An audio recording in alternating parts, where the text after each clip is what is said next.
Hello and welcome to video number 8.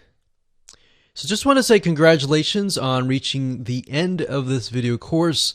We're going to talk about a secret tip that you can use to outrank your competitors. So we briefly talked about why having a longer video was important, right? So one secret tip that we can give you is that what we have found that works is the following. Longer videos in the sense of live streams, which means you get on YouTube and you talk to people live. You have webinar replays and videos where people expect them to be longer. So in other words, people are expecting these to be longer. If you make a normal video that people expect to be 5 minutes and you make it an hour, then you're not really going to hit that 50%. But when you have a live stream or a webinar replay, usually people typically expect it to be at least 1 hour. So because people expect it to be 1 hour or longer, they expect to take time out of their busy schedule to actually watch your longer video. And what we found is these work really well compared to the average video. So let's discuss what you need to do in terms of software or even web applications that you need to create live streams and webinar replays. So in order to create a YouTube live stream, you're going to need to have a broadcasting software.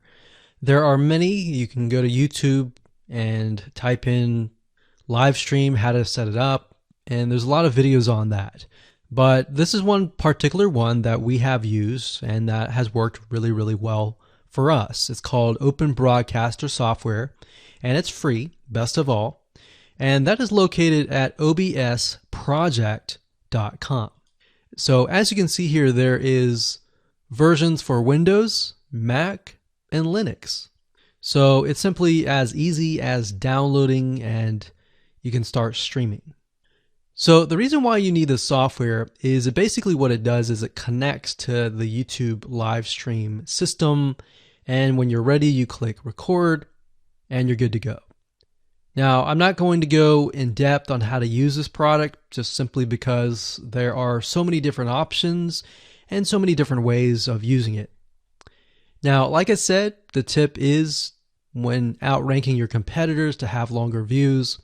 This is good for kind of a face-to-face talking head type long video. Now, if you want to use a camera, you can do that. If you want to do something like screen capture, meaning you're going to show your screen, then you're going to want to use something like GoToWebinar. And you can go to gotomeeting.com/webinar to do that. Another tool that we have used, which as of now, it is free, and who knows, it could change. So GoToWebinar does cost money, but it's a nice way to kind of engage with people. So this is the route that I would go if you are engaging with people. If you're not engaging with people and you're simply doing screen capture, there is a tool called Use Loom. Let me show it to you. So useloom.com. Loom is essentially a Chrome plugin. And what it does is it allows you to record your screen. It's super easy to use. In fact, it's super, super fast. It's so fast that you can literally start recording, and within seconds when you're done, you'll have the video in hand. And you can download the actual video file to your computer really fast. So those are the 3 options that I would go to, and really depends on the avenue that you want to take. So like I said, create a longer video, but just don't create any content. Make sure that the content is valuable because you want to make sure that people watch all the way through. Or if not, watch at least 50%.